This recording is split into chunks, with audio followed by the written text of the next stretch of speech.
Okay, you're welcome once again to AEC 307 lecture.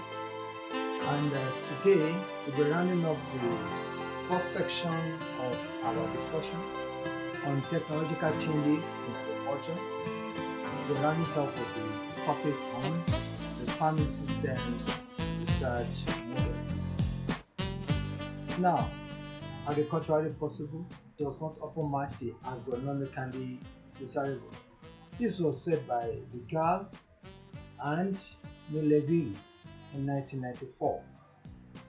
This has to be because of the many improved technologies that seem to be technically sound and most times are actually technically sound, but they are not relevant to the objectives, the socioeconomic characteristics, or even to the agroclimatic conditions of small-scale farm holders. Many technologies are good, they are possible, but do they fit into the farmer's farm and the environment? Production of new technologies are necessary, but they are not a sufficient condition for improving sustainable rural livelihoods. And since the 1980s, serious questions have been raised about the economic, social, and ecological constraints linked to green revolution technologies. And they refer to unsatisfactory conditions of technology transfer and market, and to the undesirable social and environmental impact of these technologies. It has been discovered over the years that many of the technologies that were transferred to farmers through the normal TOT transfer technology method, top-down approach, they have been unsatisfactory.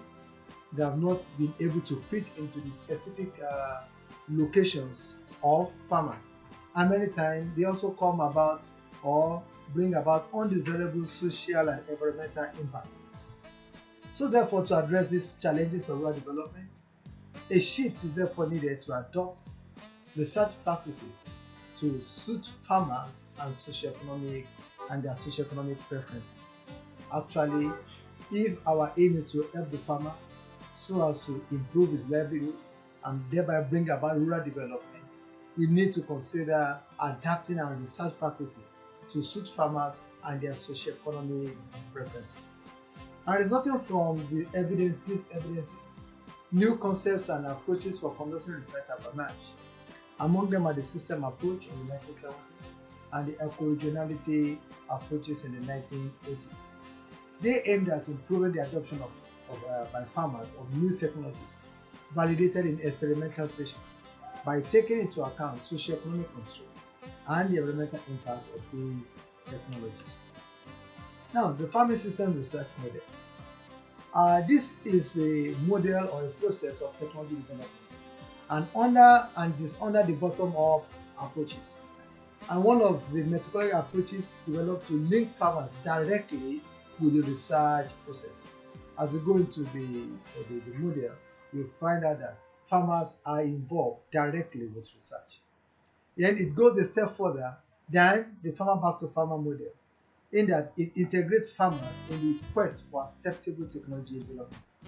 The FSR was developed to overcome perceived weaknesses in mainstream agricultural research by integrating a number of key activities and concepts into a coherent research process. We know that in the farmer back to farmer model, the farmer is involved in diagnosing the problem, but in getting the potential solution or in testing it, is not involved. It's only giving the potential solution after it has been tested in the research fields, and then the farmer gives his own feedback or evaluates the technology, and he may reject it. But in the FSR model, this weakness is being overcome. Now, what are the premises underlying the FSR? As I've said, farmers do not reject technologies out of sheer ignorance or conservativeness or sloth or laziness or whatsoever. They usually apply criteria for evaluating their technologies, and this differs from those of the scientists and the way scientists think. Farmers consider a lot more than what scientists are. The scientists are after producing something that will be better in output, produce more, or disease resistant, But farmers look beyond just output and disease resistance. They are looking much more at income, what will come into their pocket at the end of the day. They are businessmen. They are after profit. And if their customers or the end users of their products do not accept their products, then they are produced in vain. So that is why farmers reject some technologies, not because they are ignorant or conservative, but because there are a lot of other criteria that they use in evaluating those technologies. Then number 2 is essential to study the existing farming systems and appreciate the prevailing agroecological relations under which farmers operate, so as to develop relevant technologies. In essence, we cannot do research in isolation of the farmer and his environment. Now, what is FSR all about? Now, the approach views the farming from a holistic point of view. It has a system view of the farm. In essence, it considers the fact that there are linkages of various individual components, or we can call them organs, like in the body digestive system, working towards the same goal, and they are affecting one another. And so it focuses on the interdependencies between the components under the control of the farm household, and how these components interact with the physical, biological, and socioeconomic factors that are not under the household control. And it's all saying that you cannot divulge your farmer, his or farm, from the natural, socioeconomic, and political environment. That's what the FSR is all about. It's a systems approach, and it looks at every component in the system. Just as in the digestive system, you will have the mouth, with the tongue, the teeth, the throat, going down into the stomach. Then you have the small intestines, the large intestines. All these parts cannot be, when you are considering the digestive system, you cannot look at them in isolation. Any of those organs cannot be considered in isolation. They have to be looked at as a system, as a whole. So the same thing applies to the farmer's farm and his activity, farming activity. Now, what does farming system research entail? As a systems approach applied to on-farm research activities, the farming system will entail the following. Number 1, studying the many phases of the farm household and its setting through close and frequent contacts with household members on their farms. We see the next slide having to do with the farmer. You can see the farmer in this aspect. Under in the aspect of the farmer, his family is there. He has his own history of socioeconomic capabilities. He has his projects on hand. He has his various perceptions and preferences. Then he also has his own knowledge, what he knows already. So you cannot divulge your farmer from what you want to do. So you have to study the many phases of the household farm and its setting through close and frequent contact with household members on their farm. Then you consider the environment of the farmer. You cannot study the farmer outside his environment. You must consider the networks of social relationships that are available, the location of his farm and the location of his dwelling. You have to consider the markets that are available around him. You have to consider the policies of government. You have to consider the biophysical context under which he is operating. That's his environment, his natural environment. This is important. You also have to consider his farm. You have to consider the agroecology of the farm, the land itself. Is it fertile? What kind of land is it? Will the slope be graded? Everything. You have to consider his animals, consider his liquidity, the cash in hand. You have to consider the buildings and machineries. All of this constitute the system under which the farmer is operating.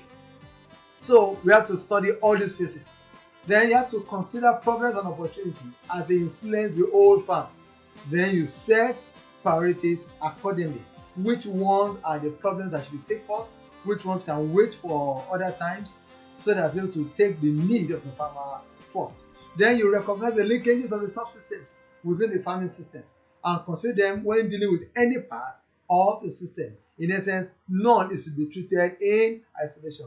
So all the various components, the farmer and his family, his environment, and then his farm is very, very important. Now, evaluating research and development results in terms of the whole farming system and the interest of the society. This is also very, very important. So whatever is being done is evaluated in terms of the whole farming system, and then how the society also accepts the outcome of that research. Okay, we have talked about this. So everything must be looked at very, very seriously.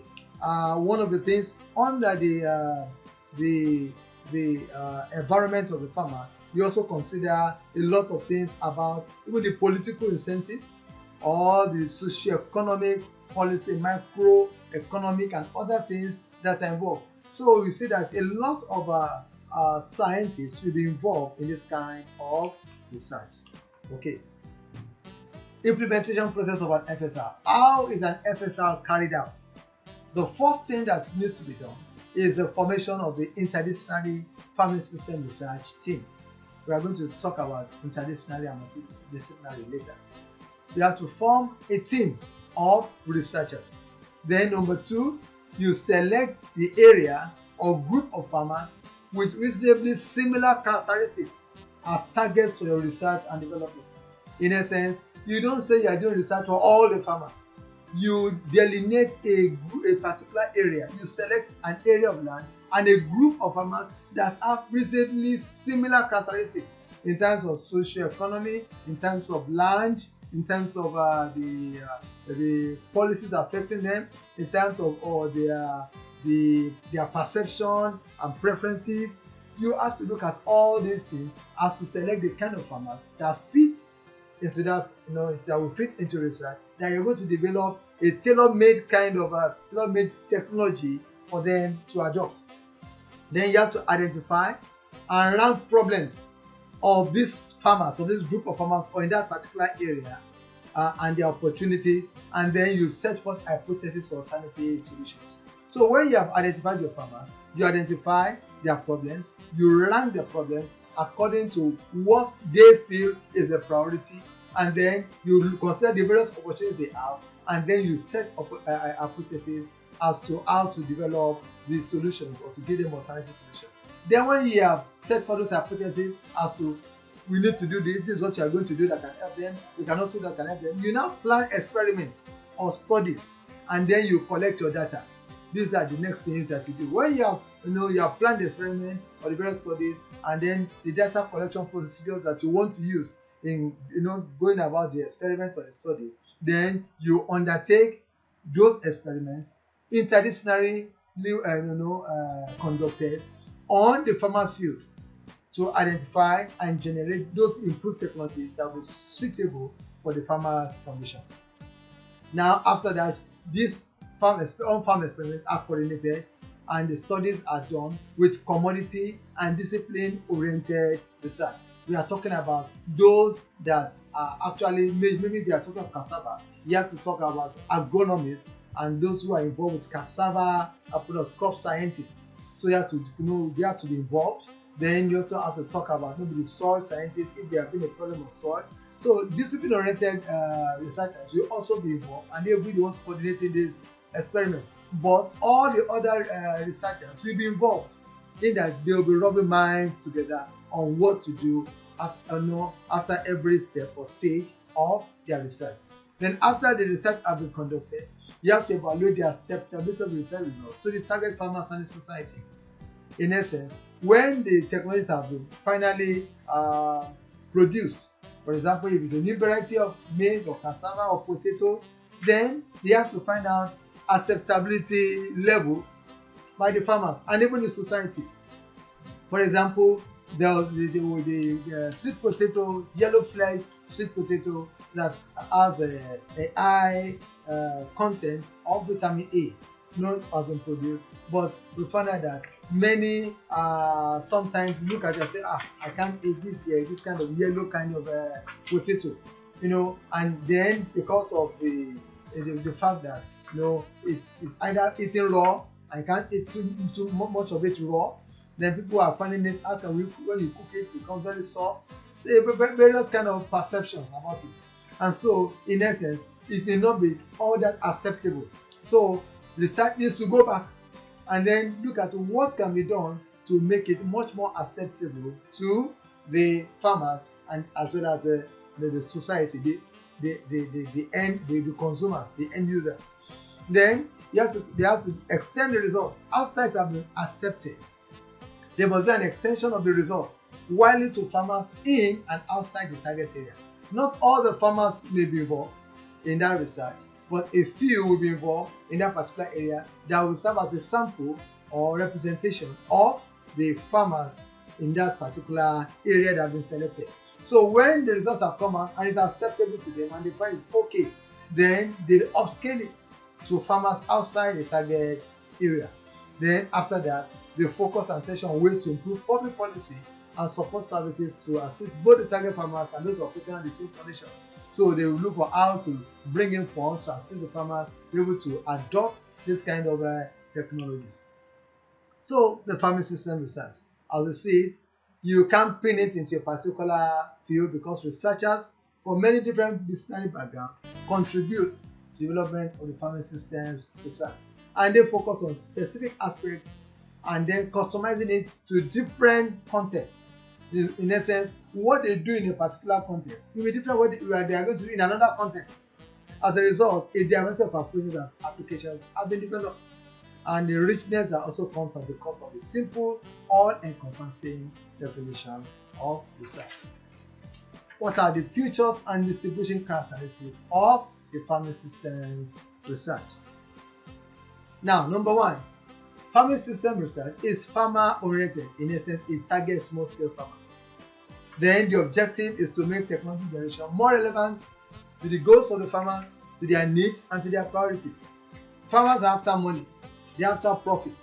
But we as scientists may be concerned with nutrition, as in the case of yellow cassava. Say yes, we want to make sure that the cassava is more is enriched, is fortified with vitamins or with more protein, so that people can take more, be more healthy and things like that. As good as our intentions are, what about the farmer? When they plant it, will people receive it? Will they get more money, more profit from it? Will it grow under the same condition that have been growing the cassava before? Or they are going to spend more time or more energy or more effort in raising that kind of variety? When you consider all those things, you find that the farmer may jettison what you think is very good and which actually may be very good. That's why we said agriculturally possible may not be agronomically feasible. Now, farmers are also integrated into research process and partners. The existing farming system is also studied before proposing improved technologies. Then social scientists collaborate with technical scientists in the analysis of the existing system, constraints, diagnosis, and development of alternative technologies. And these technologies are ultimately adapted to local circumstances and the needs of a specific, relatively homogeneous group of farmers. In essence, it is farm-oriented, it focuses on the farmer, it considers farmers as first in whatever they are going to do. Then it is also interdisciplinary in that it cuts across traditional community and disciplinary boundaries. There is collaboration between agricultural scientists of various disciplines and social scientists that are needed to understand the conditions under which small-scale farmers operate in order to diagnose constraints as well as develop improved technologies. And here is like an example of a patient having a mental challenge. And so you need a doctor, you may also need a social worker, you may also need a pastor. All these will form a team now who will discuss and focus on what could be the problem, the origin, as well as what could be the cure or solution for their client. And in case of agriculture, you find out that you need a crop scientist, you need a soil scientist, you need an agrometeorologist, you could need an agricultural economist, you need a sociologist, as well as an agricultural extensionist. Because the agricultural science will understand the farmer. They relate more and more with farmers, so they understand the context under which the farmer is operating. They understand the language of the farmer, and therefore they can be able to intimate researchers on what the farmers actually need. Then, to understand the farming system requires integrating natural sciences. For example, plant physiology, animal nutrition, ecology. We also need the technical services, engineering, electronics or precision farming, animal health design, as well as the social sciences. We have sociology, anthropology, economics, psychology. All these people work hand in hand to bring about a more well-adapted technology for the farmer. And that's where we agricultural extensionists come to play here, because as social scientists, we are well aware of agricultural activities, and we are close to mainline disciplinary scientists in the agricultural field. We are close to the livestock. We are close to the crop scientists. We know what they do. We are well aware. We have been trained in that area. Then we also know some things about economics. Or we are also trained in sociology. We are trained in psychology. All of these things will help us be able to bring to bear whatever is going on in the farmer's field and the way the farmer operates, to help the physical scientists and the traditional commodity researchers on what exactly to do. So that is why our field as architects essentially is very, very important in farming systems research. Then farming systems research is participatory, and because it involves the farmer in identifying, in diagnosing, proposing, and even in testing of potential solutions. Then it is systems oriented, in that it views the farm in a holistic manner, looks at the interactions between components, and then none of them is left in isolation. And this is necessary to understand the complexity and functioning of the small-scale farming agriculture. Okay, so in practice, it is a detailed analysis. In practice, detailed analysis rarely encompasses the whole farm, but in the farming system, the whole farm is used as a framework for the analysis. Farming system research is also problem solving, in that it is problems that they first identify before they begin to do research. It's not that they begin to think of certain things of what new thing it needs to bring out. Rather, the farming system research goes to the farmer and finds out what is your problem. They identify technical, biological, and socioeconomic constraints at the farm level for major types of farming systems, and then endeavors to develop technologies which are feasible for adoption by the target farming household. Take note of the word feasible. Okay. Then the research is also both interactive, is repetitive, in that it is on.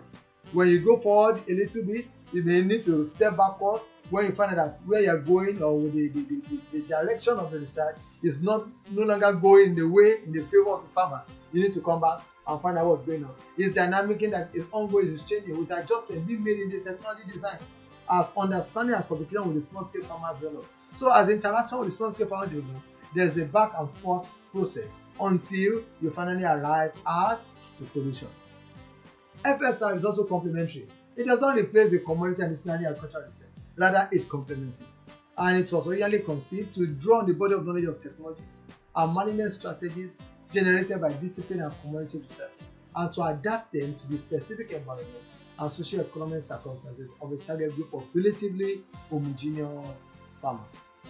And FSR also takes the look technology on farm. See, on-farm exploitation establishes the context of collaboration between farmers and researchers, and it fosters a deeper understanding of the farming system among researchers, in that it's not what is done on the environment in the experimental station. So this is done on the farm, which involves the farmer, which helps the researcher to understand the farmer's working environment. And it provides for the evaluation of technologies under the environment and market conditions in which it is expected to be used. Many times, in the top-down approach, solutions and technologies are developed on the research station under perfect conditions, under controlled, monitored conditions, and then they are sent to farmers who are working in real-life, diverse environmental conditions where all things are not equal. So one of the things that we see is that many of those technologies that do well in the experimental stations, when they get to the farmer's farm, they are not able to cope because they are now under real life conditions. And in the farmer's farm, the farmer cannot control a lot of things. The farmer works with nature. He cannot control a lot of things. Even irrigation at its best, the fact is that will farmers have the means to do irrigation if you need irrigation? So we need to work with farmers on their farm. Let the experiment be affected by nature that affects the farmer's farm, by all the vagaries of the environment that affect the farmer's farm. And then you can come out with real technologies that will survive the harsh conditions or the diverse environmental conditions of the farmers. Then FSR also provides feedback from farmers. So the FSR channels feedback on farmers' goals, their needs, priorities, and criteria for evaluating technologies to station-based agricultural researchers and to national and regional policy makers. In essence, by the time you come out with a particular technology that is okay on the farmer's farm, yes, it can be taken back to the agricultural researchers in the research stations, and then they can work more on it and develop and perfect the technology on the experimental station. In conclusion, having gone through technological changes in agriculture, having considered how technologies are developed and how they are being transferred, the various models, the top down and the bottom up, and the various approaches that are considered under each one of them. From the words of Legal and Milleville, agriculturally possible does not often match the agriculture agronomically desirable. In essence, what is possible agriculturally, what is possible to be done, may not be what is desired by the farmer on the farm for agronomical practices. So technologies must fit into the social, cultural, economic, and location-specific characteristics of farmers and their farm environment. In essence, in summary, any approach to technology transfer must consider these various issues that we have talked about in technology development and transfer. With that, I want to say thank you for giving me this time to discuss with you. Then the assignments you have there, you take this assignment and then it's due February 22, 2021. But I want you to wait for further instruction on the classroom. Thank you very much.